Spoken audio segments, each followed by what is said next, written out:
The Delhi Metro is likely to become one of the world's most heavily used rapid transit systems in the future, and the system is already one of the world's largest rapid transit systems on various metrics, from length to number of stations to ridership. Unfortunately, despite its great size and the number of people it moves every single day, the Delhi Metro is woefully underappreciated. So let's try to fix that. Come along as we dive into one of the world's fastest growing metros.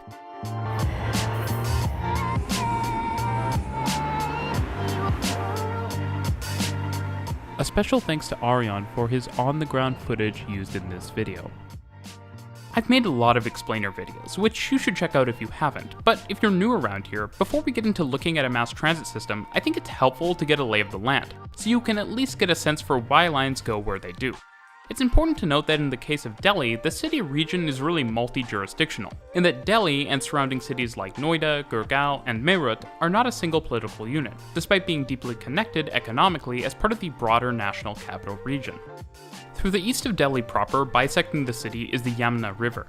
Delhi's main governmental precinct with its angular planned roads lies to the west of the Yamuna, while the primary CBD, if it could be called that, lies roughly to the north at Connaught Place. Further to the west-southwest is Delhi Ridge, a major forested nature preserve near the geographic center of the region. To the northeast of the CBD and governmental precinct is New Delhi Station, a major transport hub for long-distance and suburban rail services. Other major stations include Delhi Junction, Anand Vihar, and Nizamuddin. The primary airport for Delhi is IGI Indira Gandhi International, which lies to the southwest of Delhi Ridge. Now, it may come as a surprise, given the topic of the video, that Delhi and more broadly India's famous mainline railways, which, much like the Delhi Metro, really are underappreciated, won't be a major topic in this video. For better or for worse, the mainline railways in Delhi need a lot of work, and hold a lot of potential that will likely be needed to be tapped into to properly serve the city as it continues to grow into one of the world's largest.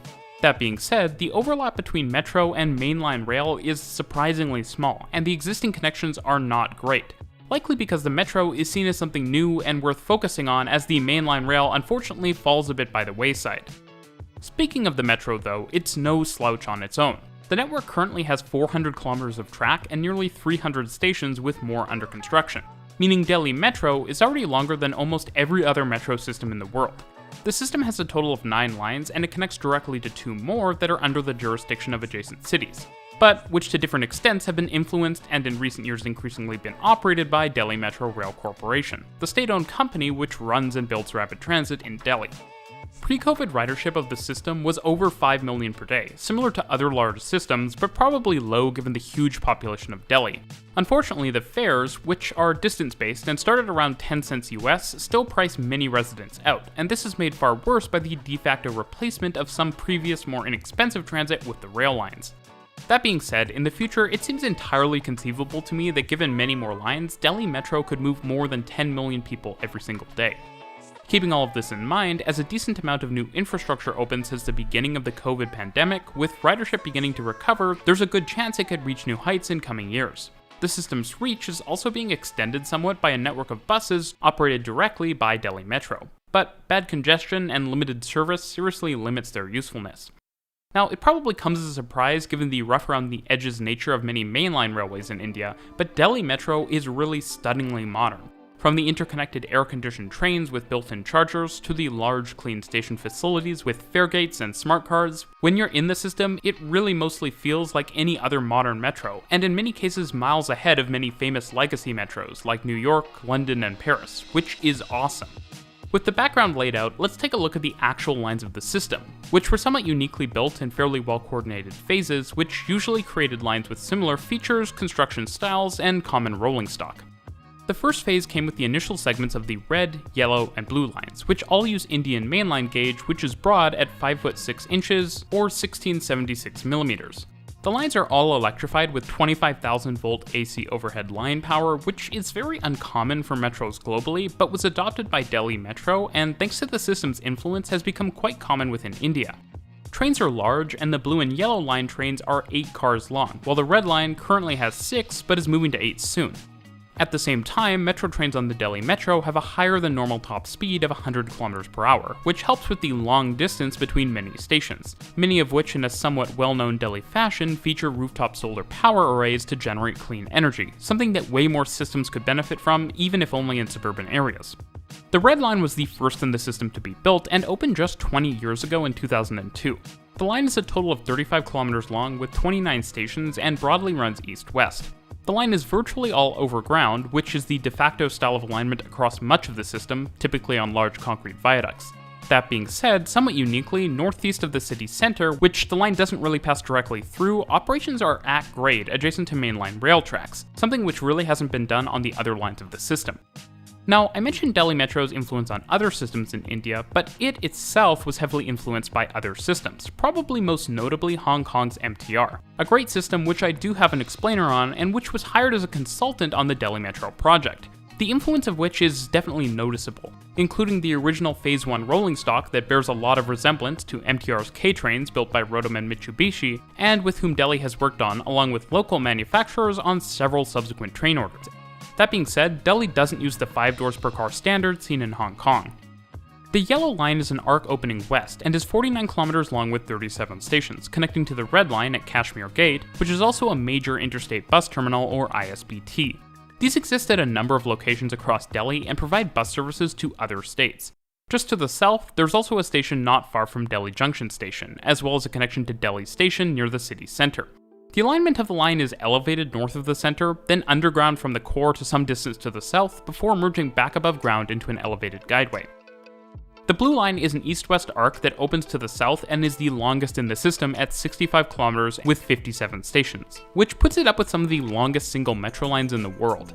Like with the Yellow Line, the line is underground within the core where it connects with the Yellow Line at Central Park, creating an odd topology where the Yellow Line is connected to both the red and blue lines, but the red and blue lines are not directly connected to one another.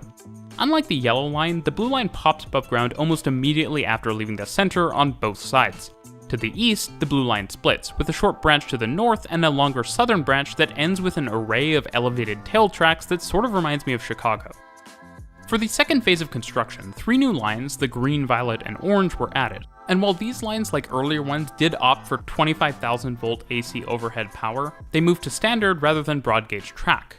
Trains were also a little narrower than in Phase 1, and stations were built to be shorter. The Green Line is super weird and fairly substantial at nearly 30 km long with 24 stations, and it travels very far from central Delhi. This is mainly because the line terminates quite far west of the center, with 2 reverse branches, one ending at the Red Line and another at the Blue. A very unusual design for a metro service, and something made even more strange by the lack of a flyover between the branches. The line, as you may expect, is entirely elevated. The Violet Line is more of a conventional north-south line, again with 6-car trains, which starts at the interchange of the Yellow and Red Lines, the major hub of Kashmir Gate, and runs south through the core, with an interchange with the Blue Line east of Central Park, as it then swings west to Central Secretariat, where it connects again with the Yellow Line. The line travels underground all the way to south of JLN Stadium, towards the south of the core, before going elevated again traveling east, and then south all the way to its terminus, arguably the furthest away from central Delhi. The questionable integration between mainline rail and metro seen across the system is quite apparent at the southern terminus, which is connected to mainline rail, but via a 300-meter covered walkway, something that reminds me very much of a recent video. The Orange Line is the first Delhi Metro line that really diverges from the traditional metro model, in that it operates as a relatively high-speed airport express with a top speed of 130 km per hour. The line is 23 km long with a total of 6 stations and runs southwest from New Delhi Station, where it connects to the Yellow Line and mainline trains, then to IGI Airport, and then beyond to the terminus of the Blue Line. The portions around the airport and central Delhi are underground, while the rest of the line, including parts of it through Delhi Ridge, are elevated. The line was one of MTR's most direct influences on the Delhi Metro. The company directly consulted on the project, and it has a number of similar elements to Hong Kong's airport express service, including in-town check-in and platform screen doors at all stations, as well as even CAF rolling stock. Unfortunately though, while the Orange Line or Airport Express as it's known does serve the main airport terminal area, it doesn't serve the newer IGI Terminal 1 used by low-cost carriers. It's also somewhat different from the Hong Kong Airport Express, and maybe a bit more like Taipei's in that it extends beyond the airport to other areas of the city. The magenta line is 37 kilometers long with 25 stations, in an east-west arc opening north, and starts to show the limits of the color-based line naming. I mean, magenta, really? Though it's worth mentioning that Delhi's lines do have numbers as well. When the line opened, it was the first automated metro line in India, and the line pops above and below ground frequently along its alignment and terminates at the blue line at both ends, with connections in between to the violet and yellow lines.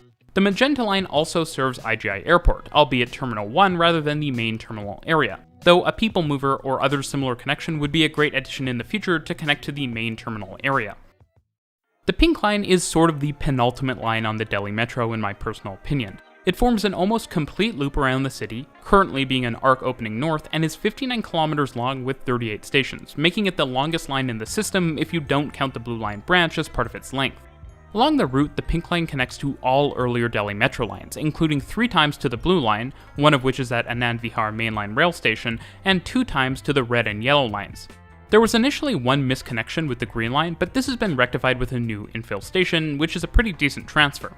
The pink line also goes to 𝗟𝗘𝗗𝗜𝗏, a major interstate bus terminal that's also going to be a major future hub for the under-construction regional rapid transit system, which I have a dedicated video on, as well as connecting to another major mainline rail station. Unfortunately though, not all of the connections are good, and this is a broader problem with the Delhi Metro. Connections within phases tend to be fairly good, but between phases can be incredibly rough. The connection from the pink line to the Airport Express is over a kilometer long, for example, which is just bad, even if it is enclosed and has an incredible number of travelators. Seriously, I'm pretty sure it's a world record holder here. Most transfers on the system are a lot better than this, but given the pre-planned nature of the system and how good it generally is, I would have liked to see cross-platform transfers in a lot of places, which should be doable given that most of the system is elevated. Now fortunately, much of the pink line has a really smooth alignment, but that goes out the door east of the river, where the alignment swerves all over the place, and this is in part due to land acquisition issues that have been a recurring problem for the Delhi Metro, which also forced the pink line to initially open as 2 separate segments. They've also forced some crazy depots, including this multi-level split depot on the pink line, this super stretched out depot on the green line, and one which is on an elevated deck with a park and ride underneath on the magenta line, as well as this depot across the river from the blue line. The grey line is the shortest on the system, with just 4 stations over 5 kilometers, spurring off to the west of the western end of the blue line, and using space on the aforementioned blue line depot site for train storage and maintenance. There are also 2 additional metro lines which are in states adjacent to Delhi but which function as part of the Delhi Metro system, with connections to it and operations managed by DMRC. The first of these is Noida Metro's Aqua Line, which even has a colored name, and is 30 kilometers long with 21 stations, connected to Delhi Metro via the southern branch of the Blue Line, albeit with another very long walkway that at least is well fitted out and weather protected. The line uses 25,000 volt AC power and standard gauge as with most newer Delhi Metro lines, and is entirely elevated. While the line currently doesn't get huge ridership, it has provision for much more frequency, longer trains, and extensions on both ends, and many areas it runs through remind me of South Korea, with forests of high-rise residential towers, though other parts travel through mostly undeveloped land. The second non-Delhi metro line in the National Capital Region is the Rapid Metro Gurgaon, which is a 13-kilometer, 11-station light metro line connected to the Delhi Metro via the far southern end of the Yellow Line. Like the Noida Aqua Line, the Rapid Metro is fully elevated, but unlike it and every other metro line in Delhi, it's powered by 750-volt DC third rail and features a unidirectional loop through a major business development area at its northern end. As it turns out, with both the Airport Express and the Rapid Metro Gurgaon, private companies initially built the systems, but then failed to be able to continue operating them, and they were taken over by government entities. All of this leaves us with the National Capital Region's Greater Metro Network as of late 2022, but things are set to continue to grow in a big way. The magenta line will be extended to the northeast and then south to form an almost complete loop, while the pink line will become a fully closed loop, albeit with an offshoot like many other looping metro lines such as London's Circle Line. A new line is also already being built known as the Silver Line that will cut across southern Delhi and connect to the Airport Express at Delhi Aero City. Beyond this, there will also be an extension of the Red Line, 2 new lines known as the Brown and Indigo lines, and a couple of other projects in the works. Now, overall, most of my comments on the Delhi Metro, besides the connections between some lines, are quite positive, but one feature that does concern me a little is the tendency to create entirely separate suburban metro lines. This is being rectified somewhat with the RRTS system, but it's still concerning to see the Mexico City metro style of development, where traveling to the suburbs requires getting on an entirely separate suburban metro line, as is required with the Green Line, the Gray Line, the Noida Metro, and the Rapid Metro Gurgaon. With that said, given the Delhi Metro's impressive scale and large ridership, it's been quite influential. I mentioned how much of the system is elevated, and surely it's no coincidence that many other more recently constructed metro systems across India and other parts of South and Southeast Asia have frequently used similar elevated guideways to build out their systems. This influence from the Delhi Metro has actually been formalized, and now DMRC consults for other cities, particularly in India, on creating their own metro systems. Of course, I hope you've also gotten an appreciation from this video for just how modern Delhi Metro is. This is an advantage the system has over a lot of other famous metros around the world, with universal accessibility, level and mostly straight platforms, and large trains basically standard across the system. Not to mention air conditioning, smart card payment, modern signaling, many stations with pretty good integrated transit-oriented development, as well as the aforementioned solar power. When you step onto the Delhi Metro, in many ways it doesn't feel all that different from an iconic system like the MTR, and that's a big achievement. Delhi Metro also has pretty good wayfinding, which is in multiple languages, like a lot of systems in Asia, which is something else I think systems around the world could learn from to make world cities more accessible. Despite these sometimes bad transfers, the maps also do a good job of showing you which transfers are particularly long, so you can at least try to avoid them. All in all, the Delhi Metro is one of the world's great metro systems, and given it's only had 20 years to get there, the future looks bright. Thanks for watching.